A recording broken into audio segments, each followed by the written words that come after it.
everybody. Thank you for jumping on today to our call. We're here in, it's good to see all of your faces. I see some video on. I'm just kind of running through. It's great to see a nice crowd here today. I did just get a little message. Let me see. Can you guys hear me now? Allison, can you hear me now? Yeah, okay. Yeah, I was muted for a minute. Sorry about that, if it was confusing. So Christine and I are on here together today, and this is the first time we are co-teaching. So I'm super excited about that. You guys are lucky. We don't usually do them together. So Christine's gonna kick off the call today, and I'll be jumping in here and there. And she'll be doing the first meditation with you, and I'll be doing the second meditation. But this module is on mindfulness of the body. And what I told the group on Monday is when we've been working on mindfulness of the breath and establishing an anchor in the breath, or using the breath as the anchor for practice over the last couple weeks. And that material, we can't stress enough how important using the breath is for these practices. It's really essential and so foundational. But when I say foundational, people tend to think it's more for beginners, and it's really not. You know, I would say 8 out of 10 practices that I have, I still use my breath as my main anchor for practice. Even if I'm working on some more advanced contemplative practices, as I go further into the practice, I always start there. So it's something that will stay with you for a very long time. The other thing that I mentioned in the group on Monday is that the body, mindfulness of the body, the breath is a part of that. So really, mindfulness of the body is the first foundation of mindfulness. There's 4 foundations. And what we've been talking about, just mindfulness of the breath, and is using the breath as an anchor for practice, it falls underneath mindfulness of the body. So this is another way of working with the body by actually tuning into what's happening, and it'll make more sense as we go through the lessons today. But welcome to week 3. We're super excited, and it's great to be with all of you. So I'll turn it over to Christine, and I'll be on mute with all of you for a few minutes. Hi, everybody. I'm glad to be here. Can you hear me? Awesome. Okay.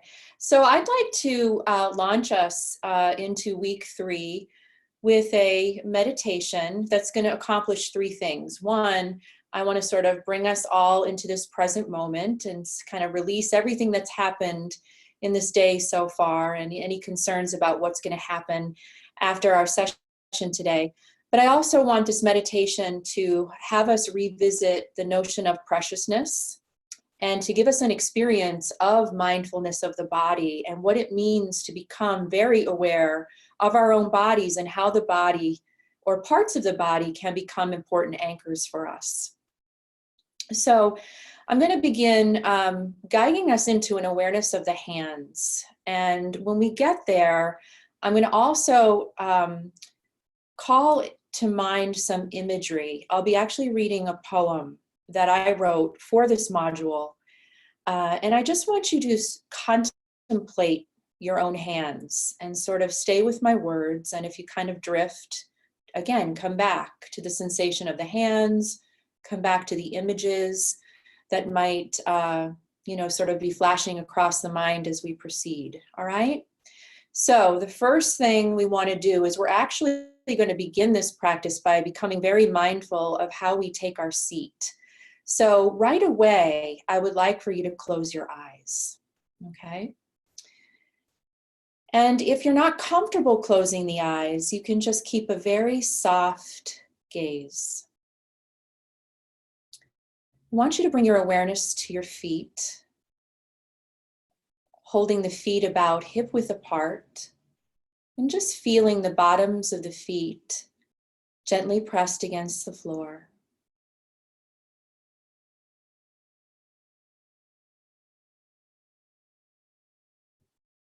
And I want you to invite the spine to be relaxed in your seat. She is. I don't know if you'd like want to look at her. Oh, there she is. Can they hear us talking? No. So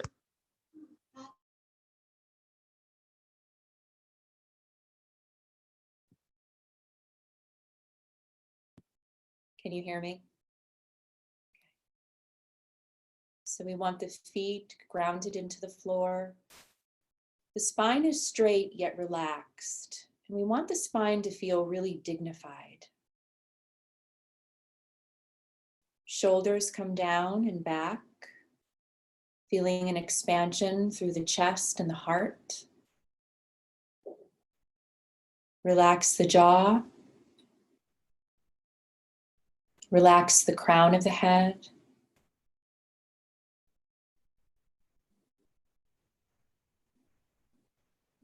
And allow the hands to rest against the thighs.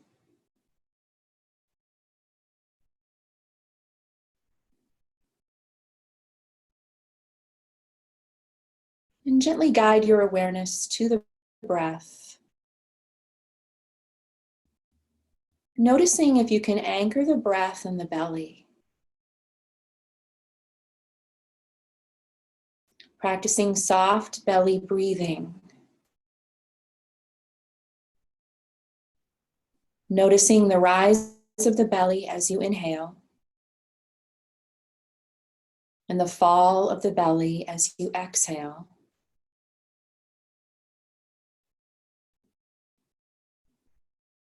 Noticing if there's any tension or contraction around the muscles in the belly. And then just imagine those muscles softening.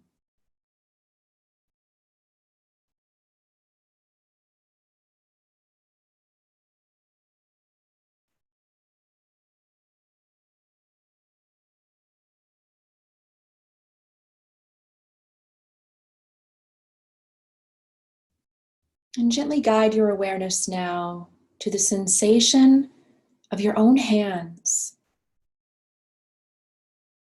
resting against the thighs.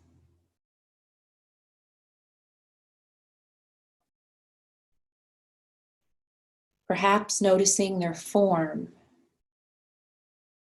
and their shape.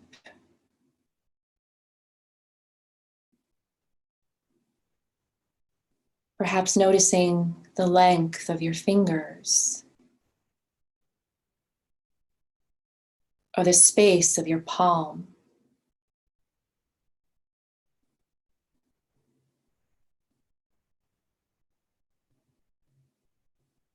Are the hands warm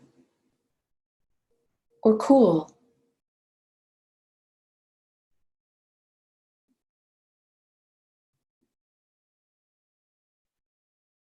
Do they feel heavy in your lap or light?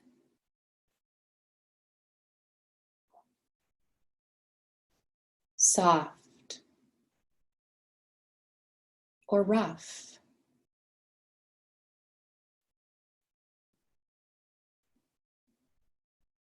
Can your hands be both of these things at the same time? Can they be cool and warm? Heavy and light? Soft and rough?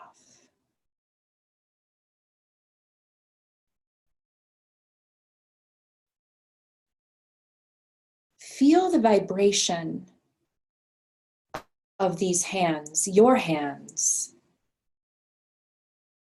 Feel the vibration of the life that lives inside of these hands.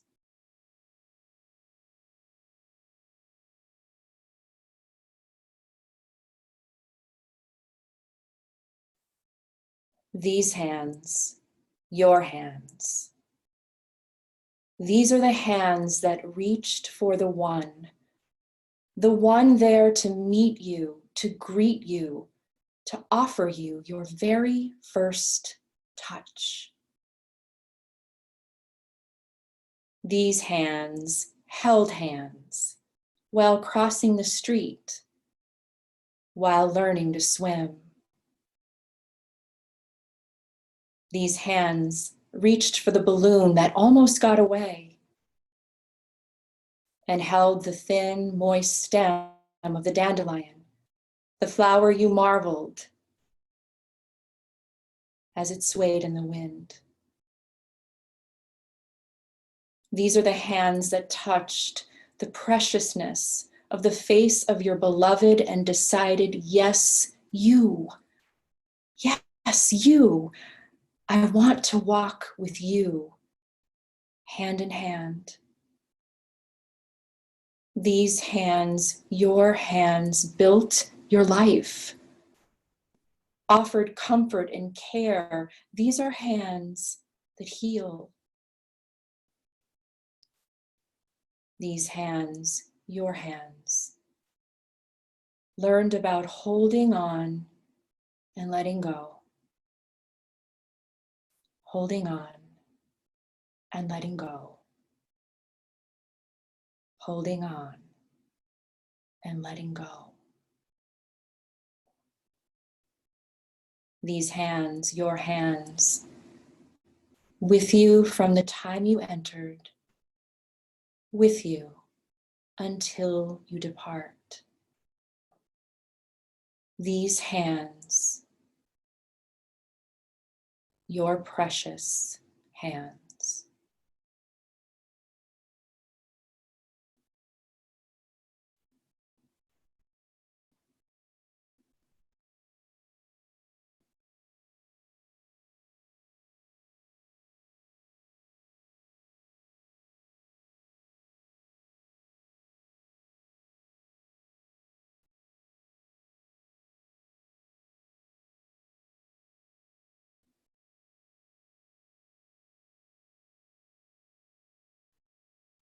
And now just gently lifting your awareness away from the hands.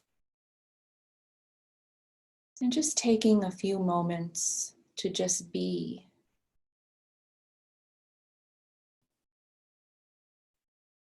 Wherever you are.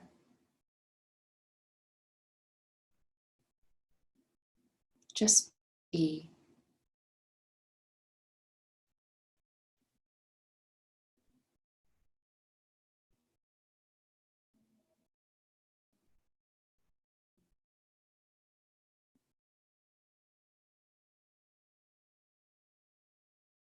And whenever you're ready, gently open your eyes, allowing the light back in.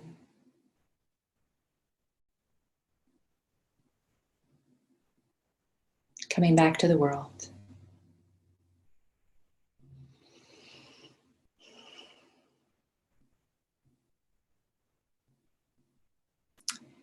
As I was preparing for week 3, mindfulness of the body, I wanted to have us revisit the notion of preciousness that was introduced last time, because preciousness is a really powerful practice.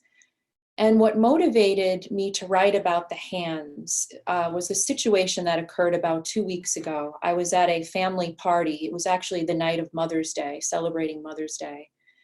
And my mother was holding my newborn nephew, who at the time was about only 15 days old. He was born and had to have heart surgery, open heart surgery, fairly immediately. And this was his sort of first foray into the world and into the family, being at this party. And I could tell that everyone was kind of nervous about it. I was nervous about it. And one of the things I know about preciousness is that if I find myself in a situation where I'm really keyed up and anxiety is present, if I could shift my focus onto just one thing about which I find there to be preciousness, that takes me out of that frantic mind state, which for me often feels like a speeding train, right? And I have this choice, I can get on the train or not. Preciousness will ground me back into the present moment. So where did my eyes go? My eyes went to this moment where my mother is holding the newborn and he's got his fingers grasping or clasping around her finger. And so I see the hand of the newborn, noticing the preciousness of all that new, beautiful, flawless skin against the hand of my mother, who's 75 years old. And just in this moment, I notice and I focus and I think about all of the places and all of the things that this child will come to do with his hands. And I think about all of the things my mother has done with her hands. And it really calls me not into preciousness, but into such gratitude. And I think that is one of the most important messages of that practice, is that inevitably a focus on what is precious will lead you to gratitude. And we know that the mind cannot hold thoughts of stress, overwhelm, and negativity and gratitude at the same time. Just try it. All right. So I really wanted to have a sort of revisit preciousness as we can practice it in our daily lives. Because when I was able to have that moment, I was able to calm down. And so was everyone else in the room. It takes one person to sort of calm themselves down, and it's almost contagious. It's infectious. So that poem that I read as we were in our practice was really meant to highlight the preciousness of our human hands and to really connect you to any sensation in the hands. And that is a practice that we would place under the umbrella of mindfulness of the body, and how parts of our body can be used as points of focus. Jen, did you want to add into that at all? The only other thing I would add to that is preciousness and the second mind thought or second mind changing of it is impermanence. And we're going to talk more about that in the next session, but it's a natural second thought to preciousness, because the preciousness of that moment that Christine mentioned with her mom holding the newborn, it is fleeting. That is a moment that we will never see again. We will never have again. It can't be replicated.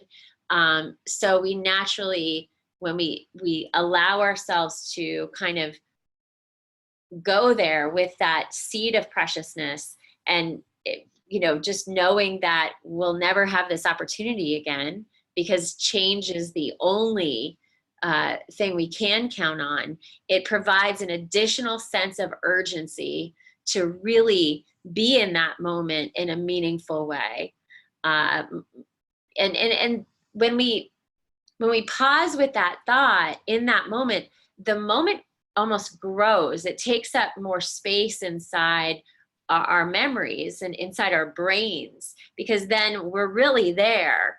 Christine was describing the texture of her mother's hands and noticing, how small her little nephew's hands were and I'm sure if we asked her to, she could actually draw out what that scene looked like and who else was in the room and where they were sitting. And these are the moments in life that we care about, right? We want to be present for. And that's what all these practices are for, so that we're showing up in our lives fully, right? So that we're really there and we're not allowing ourselves to be distracted away, pulled away from what's happening, in any given moment. But especially in those moments, like with our family and friends, and that are very meaningful. Thank you, Christine. So the other thing that I want to mention before we launch into the details of mindfulness of the body is to just sort of connect with all of you who, regarding how you might be struggling or might be feeling challenged by your formal practice, which we're hoping you're working up to that 5-minute mark. And I wanted to share with you that there tends to be, for me, about 5 different things that will often come in during my practice and sort of draw me away from it. And I've got to find ways to call myself back in. All right. And I just want you to kind of listen to these and ask yourself whether or not you feel sort of yanked out of your practice by any of these things. One is just general practicalities and logistics. For example, I might be 3 or 4 minutes into my own practice and suddenly I'm thinking about the kinds of things I need to add to my Wegmans grocery list that I have forgotten about, or where I need to be later in the afternoon. The other thing that can sort of come in are ruminations or regret about the past, something that happened an hour ago, something that happened yesterday, something that even happened 5 years ago. I might also be pulled forward into worries and concerns about a future that is not yet here. All right, that's a very common distraction. Pain and discomfort can also be present. And we're going to talk about that next week in Mindfulness of the Body Part 2. And then I think one of the most important ones that we'll talk about when we get to mindfulness of the feelings is what happens when I start to get really still and really quiet and something starts to come up emotionally that I'm not quite ready to deal with. So in other words, you might find as you practice more that there is this resistance coming up against the quiet, against the stillness. And, what do we do when that happens? So those are just a couple of things that can occur. And when they happen for me, I usually take myself through this 4-step process. And the 4 steps are very easy. Again, I just want you to listen, and if you've got a notebook there or your journal, write these down, because these can be really valuable for you when you need to come back. It's a nice little protocol. The first thing I do is I notice. All right, I'm into my meditation for just a few minutes and suddenly I'm thinking about the Wegmans grocery list. I'm noticing. All right, step 1. Step 2, I take a pause. Step 3, I come back into my practice, whatever my anchor is on that given day and that given session. So we want to notice, pause, come back, and then resume, but resume with kindness. Do not beat yourself up for having been pulled away. Resume with kindness. When that self-critical voice comes up, you're not doing this right, you're a failure at meditation, any number of things. Resume with kindness. Just be aware, here's that voice. All right, not now. I'm not engaging that now. But resuming with kindness is so important. And again, that's something that's going to come up when we deal with mindfulness of the feelings. But you'll notice that, for example, when we were focusing on our hands, and I asked you to think about the weight of your hands, the texture of your hands, the temperature of the hands, just the general vibration and sensation of the hands. In no way did I ask you to change anything about your hands. It was just sort of a visitation to the hands exactly as they are in this now moment, because I might experience my hands very differently an hour from now. All right? Mindfulness, moment to moment awareness as things are in this now moment. So notice, pause, come back, and resume with kindness. Jen? Thank you, Christine. The other thing I will mention, since we're really focusing on the body this week, and especially as we get into the next module and we start looking at pain specifically, and pain in the body and how to deal with chronic pain and strong sensations. What you'll notice, most of you have noticed by now in these practices, is that sitting is really hard on your bodies. So as you're noticing discomfort in the body, instead of feeding into an urge to move or change your position, it's really important that you just pause with it. So Christine said, we notice and we're pausing with it, right? So we just take a moment with it. And then when we're working with bodily sensations, it's really helpful to kind of dig into it for a moment. So if you're noticing that your right hip is achy, or your left knee, or the back of your shoulders, or you're holding tension in your neck and suddenly it becomes stronger and more distracting when you're meditating, just pause with it and let that be your anchor for a moment, and imagine your breath settling there, just the breath, the natural breath as it is, and be willing to get really curious, right, about what's happening. So imagine really absorbing your attention in to what is there. And what you'll notice with discomfort specifically is that discomfort 9 out of 10 times will change, right? And that change typically is that it will either leave completely, it'll distribute and leave, it'll move, or it'll get stronger, right? And it could cross that threshold over into pain. Pain is not something I want you to sit through. So I had somebody reach out to me last week, and they said, or 2 weeks ago, and they said, I'm having some pain sitting. I said, well, then stand up, right? You could stand up and meditate. So there's 4 different postures that we're introducing through these modules. And yes, most people think that you have to sit when you meditate, and that's how we've been introducing it up until now. But if you get to a pain threshold in the practice because of sitting, you could shift out of that position very mindfully, very slowly. So what is pain? And this is something we'll get into in more detail in the next session, but I want you to know that we're not asking you to sit through any sensation that's sharp, fiery, electric, or like hot, right? If any of those adjectives are the way you would describe what's happening in your body, then it is appropriate to shift out of the position that you chose in the beginning, or simply mindfully stand, right? And we'll be doing a meditation standing in a few minutes, but I just wanted to mention that here.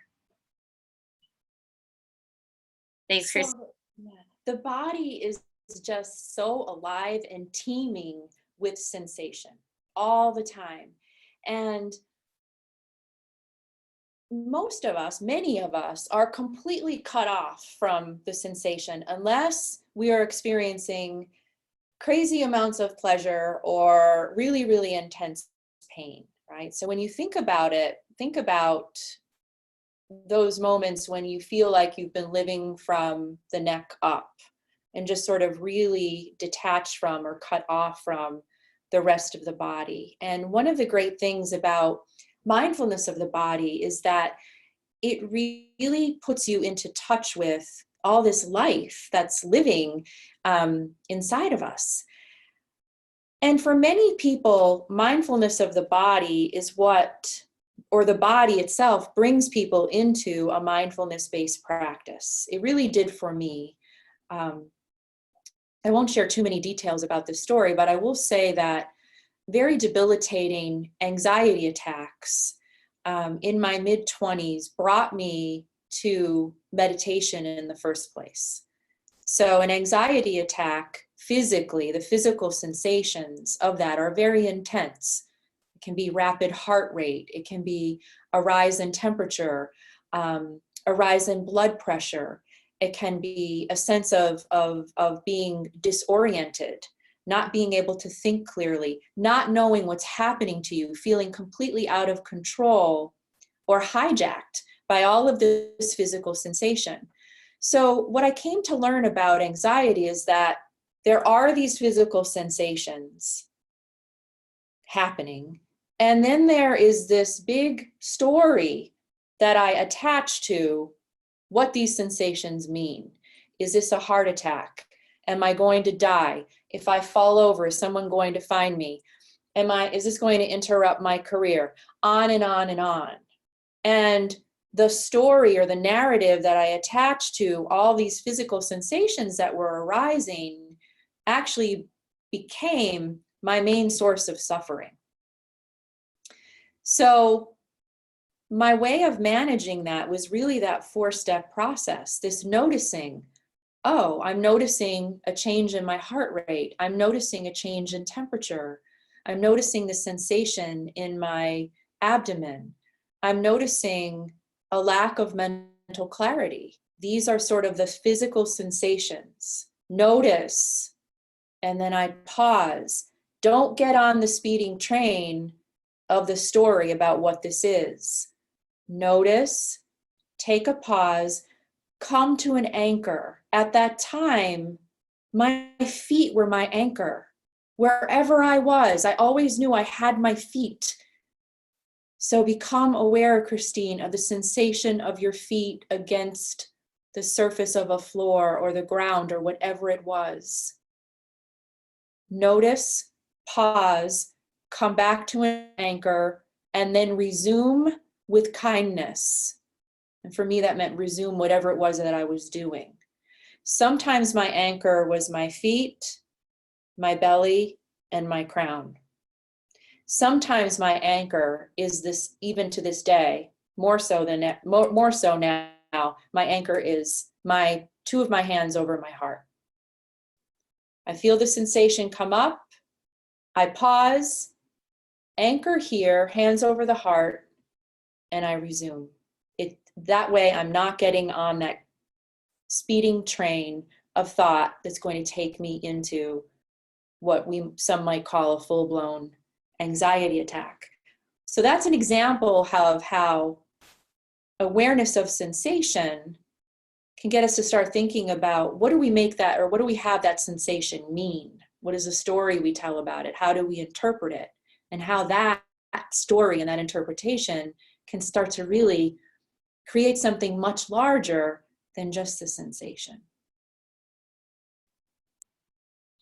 Thanks, Christine. While Christine was talking, I couldn't help but be reminded of, I've also dealt with my own anxiety. I've talked to you guys about that quite a bit. At a time, there was a period of time where it was really debilitating and interrupting just my normal way of being in my life. But what came to mind to me is just really practical ways that you could use these practices even at work, right? So just walking, when I was in my 20s, right out of college, I worked for Sprint Global Markets Group, and I sold wide area network solutions, but I started out selling like long distance and internet services. And I had a boss, and her name was Dorothy, and she was the meanest woman I have ever been around in my entire life. Brilliant, like extremely strong. I learned tremendous amount of things from her, but every single time I had to go into my one-on-one meeting with her, I would have tremendous anxiety about stepping into that funnel meeting and talking to her about my customers. And 9 times out of 10 in every single meeting, I would start crying. Right. And then I would be so embarrassed because I cried in that meeting and I couldn't pull together and, this and that. So it just was this cycle. And I wish so much that I would have had these tools back then, 25-year-old me, and been able to kind of pull myself together before walking into that meeting, been able to recognize my body responding to stress and then not giving it enough time to settle. Right?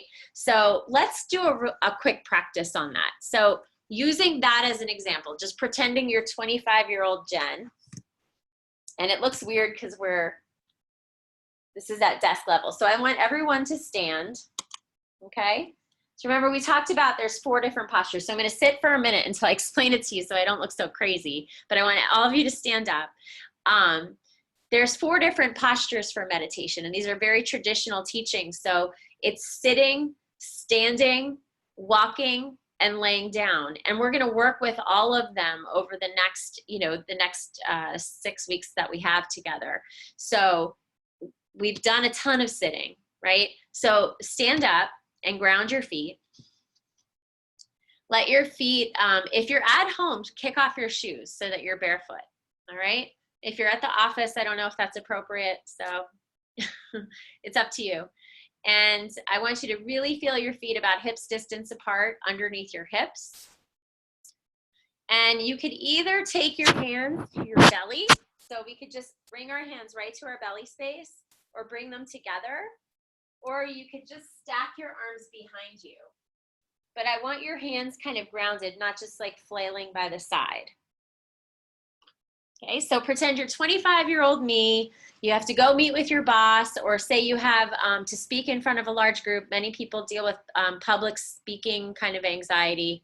It could be really stressful. So whatever the scenario you come up with, just pause for a second and see if you've ever felt like that. Like, oh, dreading a meeting. I have to go in. This person's intimidating to me. I know they're judging me, or feeling that way. A part of you feels that way. So just kind of stir up some of those scenarios within yourself.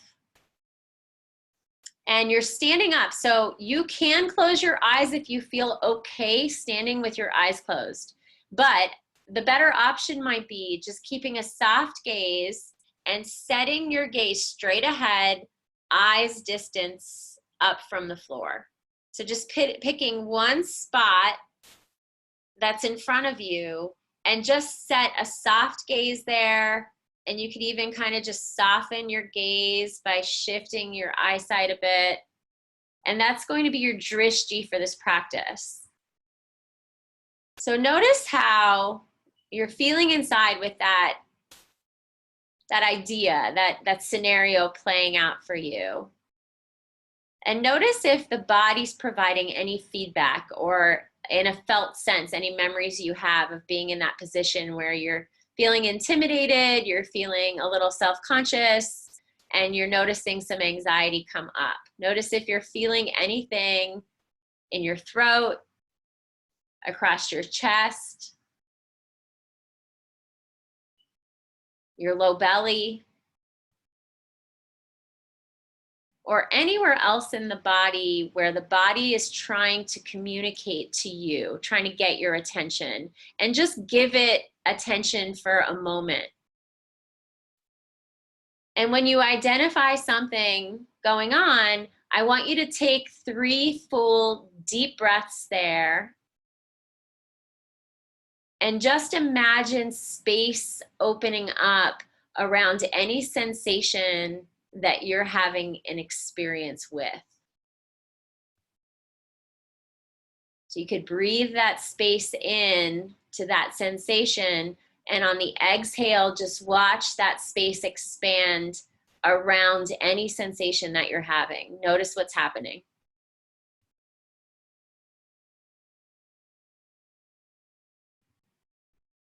And take 2 more breaths here. Breathing in space, right into that space, part of the body that's feeling tension or stress. And then with the exhale, just allowing a sense of spaciousness to expand around that sensation.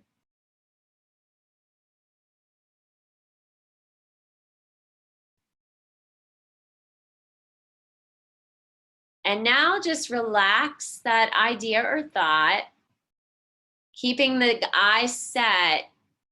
We're going to ground our attention now into the spine. Center your attention into the spine. So just notice your long, strong, dignified, noble spine. You could imagine the crown of your head reaching up towards the sky, creating a little more spaciousness in between all of the spinal joints.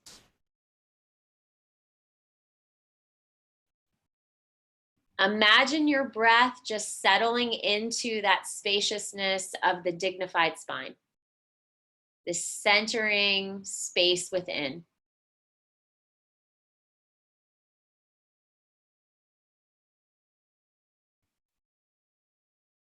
And now bring your attention to your feet. And feel the distribution of your weight in your feet, distributing the weight evenly.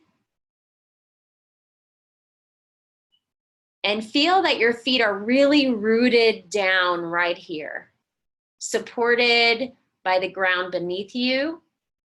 Imagining if you're inside the foundation of your home or office beneath that floor. And imagine beneath the foundation of your home or office building, the earth herself supporting you. The earth herself kind of rooting for you. Notice the solid foundation, fully grounding you here. Notice how that center space responds to that grounding.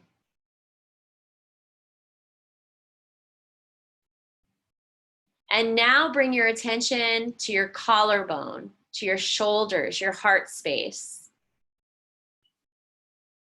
And feel your breath really settle into the collarbones and expand across, broadening you, opening you to this experience right now, just as it is. With more confidence and ease.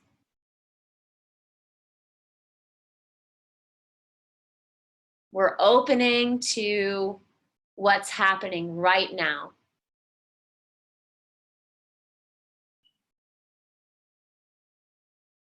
Feeling centered, grounded, and open to life happening.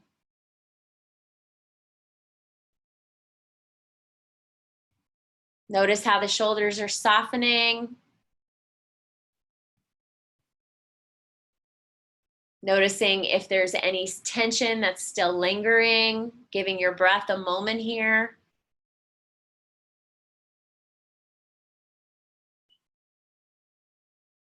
And notice the quality of the mind in this moment. Acknowledging any shifts. Acknowledging the mind if it's feeling a little more steady. And also acknowledging if there continues to be this busy kind of energy there. Just acknowledging whatever's happening for you in this moment.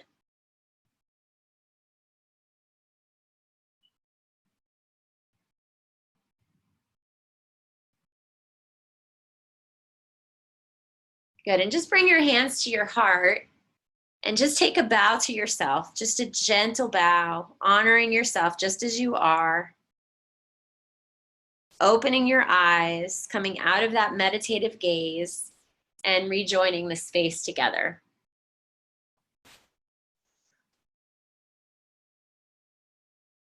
Very good. So imagine if you just, now it didn't have to be as long as what I led you through, but imagine if you're at work walking into that really stressful meeting and you just gave yourself 2 to 3 minutes, right? Go to the bathroom, right? If you don't want to do that in front of everyone, you could just stand in a stall and literally just ground yourself. Center, ground, expand, opening, just as we are with more confidence, right? Coming, stepping into your life, feeling a little more centered, right? I just wish that 25-year-old me would have known how to do that. So thank you, Christine. So the center, ground, expand practice that Jen just led us through actually comes from a body of literature called Embodied Leadership. And there's a lot of science behind it, because when we ground through the feet and we center through the spine and drop the shoulders and open them up, creating this space, just this sense of spaciousness in the chest and in the heart, we promote a biochemical shift in our bodies within about 45 seconds to 2 minutes. And I think it's important to know what shifts occurred, okay? So here they are. When I center through my spine, you'll notice that in the opening meditation, I asked this of you. I ask that you sit comfortably, but that the spine is tall, centered, relaxed, but noble, right? We want to feel a sense of our own nobility as opposed to a caving forward, right? When we bring the shoulders back and we open through the chest, there is this sense of nobility, and it's really beautiful. So center through the spine, I start to turn down the production of cortisol, which is one of our main stress hormones, and we need cortisol when we are in a true emergency. Most of the time we are not in a true emergency, and yet so many of us have cortisol coursing through the bloodstream 24/7. So anytime we can start to turn that down, it's a good thing. When I ground through my feet, we start to turn up just a little bit testosterone. Men and women produce testosterone at different levels, but when we turn it up just a little bit, that is when we start to feel a sense of strength, confidence, and we can feel that physically through these feet, right? And my favorite part is when we take the shoulders down and back and we open them up, we start to produce or increase our production of oxytocin. And oxytocin is affectionately known as the bonding hormone. In some literatures, it's called the cuddle hormone. It is the hormone that runs strongest in a woman who's just given birth and holds her child for the first time. It is absolutely necessary for oxytocin to be flowing between mother and child. It's also the hormone that's coursing through the bloodstream of two people who are falling in love. So the next time you're around two people who are falling in love and you see that they seem to have such vitality and energy and they don't need as much sleep and they're not eating as much and they just seem completely elated, know that there is a chemical explanation for that. That's lots and lots of oxytocin. So why do we need oxytocin on a daily basis? Because we want to, as much as possible, invite and encourage connection to others. So again, as Jen was illustrating, imagine walking into a difficult conversation at work where maybe you have to deliver a difficult message or an evaluation, or you have to ask a question that you feel insecure about asking, or you predict there might be some kind of conflict, or you need to speak up at a meeting, or you need to make a presentation. What would it mean and how would it feel to enter into those situations feeling calm, strong, and open? So you can shift into centering through the spine, ground through the feet, open through the chest within just a few moments, right? It takes, again, for that shift to occur about 45 seconds to 2 minutes. So you created that shift as Jen led you through that, because that was about 3 or 4 minutes. You don't need that long. And we call it a micro practice because you can do it anytime. I do it before I got onto this call. And you can do it from a seated position. You just feet grounded against the floor, spine noble and dignified, shoulders down and back. That's it. But it makes you feel better. And I'll end by saying, this is the theory behind embodied leadership, embodied communication. When I can make these subtle changes in my body and create a biochemical response, it changes my mental state. When my mental state starts to calm down, stabilize, even out, I will choose different words to speak. I will choose being responsive over being reactive every time, or at least I'll be aware that I have a choice. Okay? So how you sit and stand, how you embody your body can have a direct impact on your thoughts and therefore your words and your actions, and it can significantly impact outcome of whatever situation that you find yourself in. So center, ground, expand. Just these 3 small tweaks we made in the body that calls our awareness to the body, mindfulness of the body, that can be a real game changer.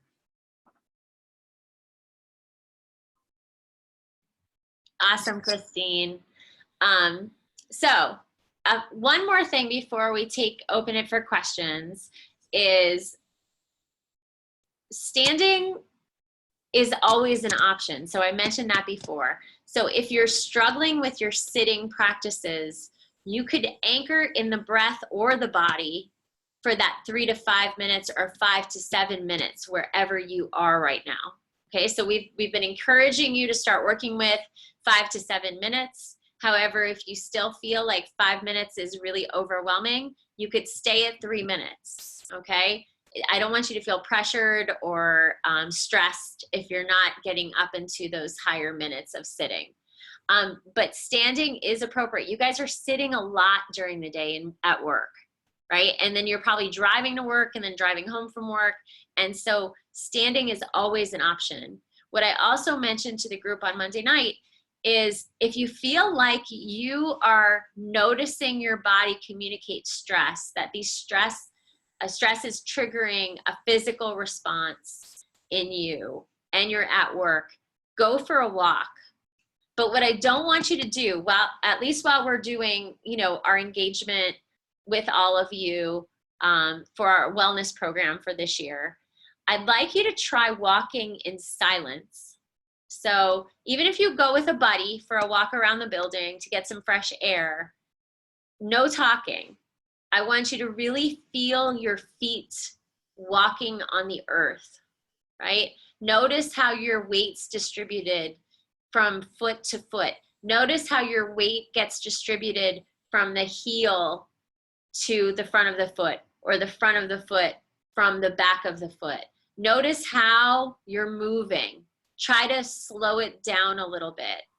Open yourself to what's happening around you, to the sounds of life happening around you, the traffic that might be passing by, the birds that might be singing, anything else that you notice. But stay really present on that walk and let it be a mindful exercise for you. And it just really shifts us. And getting outside, moving your body and getting fresh air is wonderful. But just adding these other elements of doing it in silence and paying attention to how your body is moving and feeling, and all the other senses kind of opening to the environment, it is tremendously beneficial. So what we'll be sending along tomorrow to the whole group, now that everyone in the company has gone through week 3, is we'll give more instructions and a video on walking meditation. And we're also going to provide you with a metta practice. The reason why we're doing that, remember, metta is a Pali word for loving kindness or compassion practices. And I want you to start working with some of these compassion practices as we move forward, especially as we start opening ourselves to how the body's responding to stress and noticing emotions and feelings as we move into the next modules. These metta phrases are very, very good. They're very supportive. Sometimes they could feel really goofy or corny when you start them. So know that I've had that experience personally. Most people do. I want you to push through that and say them anyway. My suggestion to group A, when we talked about this on Monday, is the metta phrases that I give you, try saying them to yourself in front of a mirror and just looking at yourself and repeating them 3 or 4 times. There's 4 phrases and they're very beautiful, and I should have had them out for you so I could say them to you. I think I have them right here though. But don't worry about writing them down, because we will go ahead and send them to you. I don't have them in front of me right now, so I don't want to waste time on that. But a typical metta phrase is, may I have inner and outer freedom. May I be free from danger. May I find peace, and may I be well. So you can make up your own. You can use the ones that we're sending over to you. The ones that we send over are very, very traditional. So use whichever ones that you would like.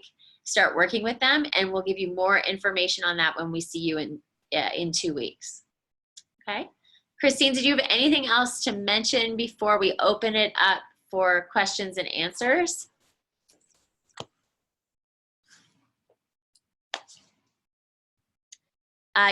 Christine, you're on mute.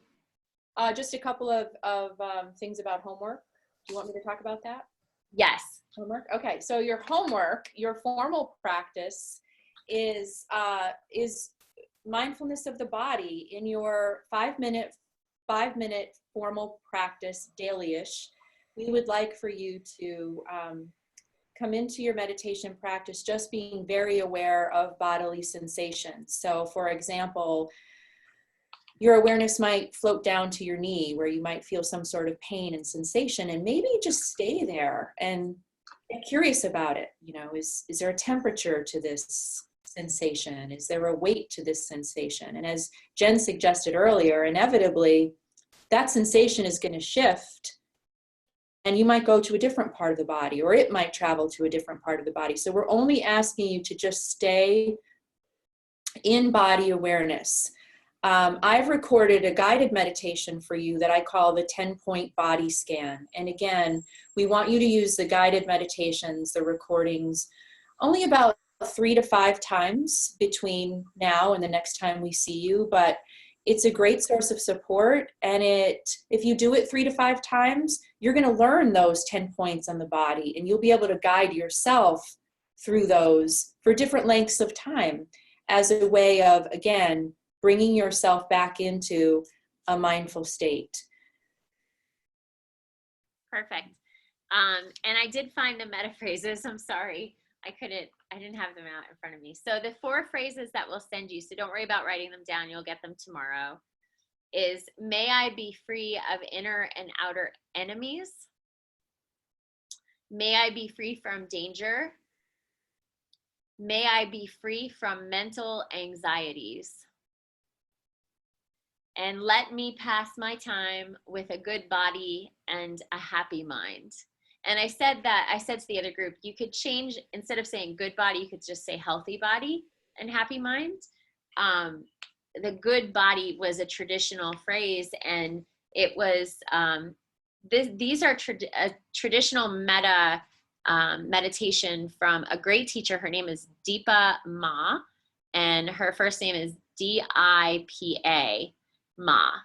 And it was a great teacher to many of the best, the most acclaimed insight meditation teachers in the United States.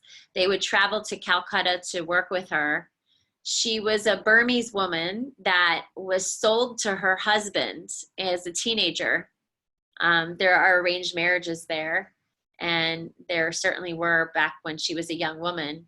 And she went through great suffering. She ended up falling deeply in love with her husband, but they suffered losing 2 children of hers died. Her husband ended up dying very young.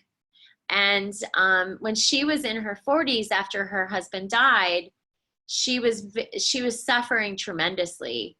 And she went to the elders in her community and she said, please teach me meditation.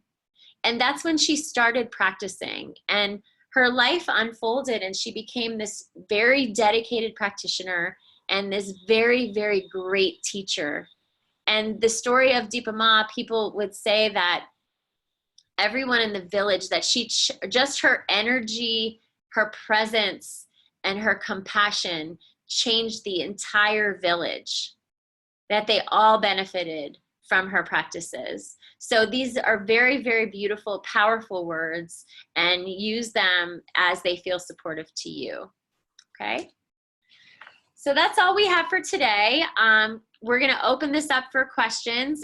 Certainly, it's 2 o'clock. If you need to jump off the call, you certainly can. I actually need to jump off the call today because I have to go pick up my children from school. And Christina is going to answer any questions that you might have. I will see you all very soon. Thank you very much for being here with us today. Bye. Bye.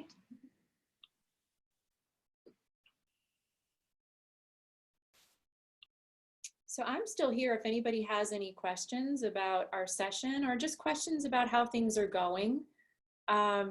I think you can probably unmute yourself at this time. I can't see all of you. I'm actually calling in from Ithaca, New York.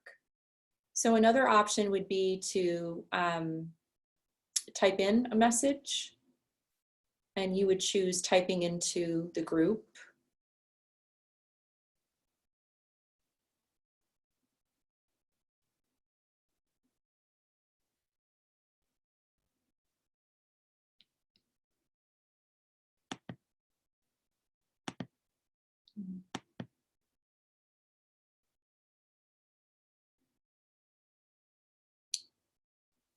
If you're trying to ask a question and I can't hear you, send me something in the chat box. Denise, Changes, let me know. Jenna,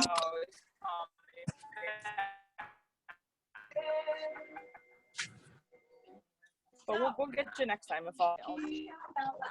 All right. Okay, if you ever need anything, like, feel free to call us. We'll call you soon. Good luck the next couple days.